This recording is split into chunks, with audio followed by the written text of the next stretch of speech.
बिस्मिल्लाहिर्रहमानिर्रहीम अस्सलामुअलैकुम। हमारे इस चैनल में आप सबका खुशामदीद। मजीद ऐसी वीडियोस देखने के लिए हमारे इस चैनल को सब्सक्राइब करें और साथ ही उस बेल आइकन पर क्लिक करें ताकि आपको हर आने वाली नई वीडियो के अपडेट्स वक्त पर मिल सके। दोस्तों, पाकिस्तान वर्सेस ऑस्ट्रेलिया सीरीज जो कि ऑस्ट्रेलिया पहले ही से ही जीत चुकी थी। ऑस्ट्रेलिया ने पहले 3 मैचों को जबरदस्त कारकर्दगी से जीत लिया था। उसके बाद आज चौथा मैच था। ऑस्ट्रेलिया ने पाकिस्तान को पहले बैटिंग करते हुए 278 रन का हदफ दिया। इससे पहले ऑस्ट्रेलिया पाकिस्तान को 3 मैचेस लगातार जीतकर सीरीज से बाहर निकाल चुकी थी और सीरीज जीत गई थी ऑस्ट्रेलिया। इस पर एहसान मानी और वज़ीर-ए-आज़म इमरान खान ने मुलाकात भी की थी। वज़ीर-ए-आज़म इमरान खान ने एहसान मानी को फौरन अपने दफ्तर तलब कर लिया था मीटिंग के लिए। फिर उसके बाद एहसान मानी को करी करी सुना दी थी इमरान खान ने और कहा कि नए खिलाड़ियों को चांस दे दो। आज वैसा ही हुआ। आबिद अली जो एक पाकिस्तान सीरीज के साथ, और शायद अगर इमरान खान प्रेशर ना डालते तो उसको मौका ही नहीं मिलता। आज उसको मौका मिल गया और उन्होंने अपने मौके को जाया करने नहीं दिया। उन्होंने ऐसी जबरदस्त बैटिंग खेली और पहले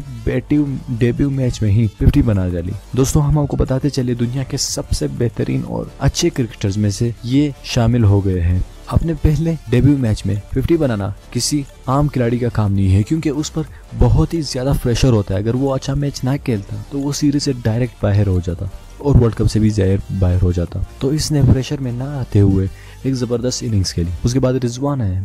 रिजवान ने भी अपने आप को पहले ही मैच में साबित कर दिया था सेंचुरी लगाकर कि वो एक अच्छे बैट्समैन के तौर पर पाकिस्तान की टीम में है और वो कीपिंग भी अच्छी कर रहे हैं। ये एक प्लस पॉइंट है। तो दोस्तों, आगे देखना ये होगा कि मोहम्मद रिजवान को किस तौर पर ये लोग इस्तेमाल करते हैं, क्योंकि अब सरफराज तो टीम में नहीं है, अब तो वो कीपर है। जब सरफराज आएंगे क्या वो कीपर ही रहेंगे या एक टीम से बाहर निकाल दिए जाएंगे, क्योंकि इसने इस सीरीज में यह साबित कर दिया है कि वो अच्छे बैट्समैन है। अच्छे बैट्समैन के साथ वो एक अच्छे विकेट कीपर भी है।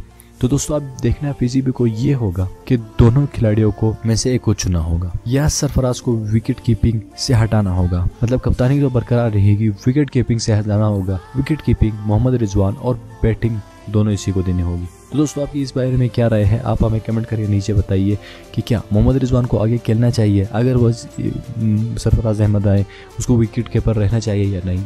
आप कमेंट में करके जरूर बताइए। और हाँ, नए बैट्समैन के हवाले से भी आप अपने राय का इजहार दीजिएगा और साथ इस वीडियो को लाइक करना मत भूलिएगा और हमारे चैनल को भी सब्सक्राइब करना मत भूलिएगा ताकि आपको हर आने वाली नई वीडियो की अपडेट्स वक्त पर मिल सके। दोस्तों, मैं मिलता हूँ आपसे अगली वीडियो में। तब तक के लिए मुझे इजाज़त दीजिए। अल्लाह हाफिज़।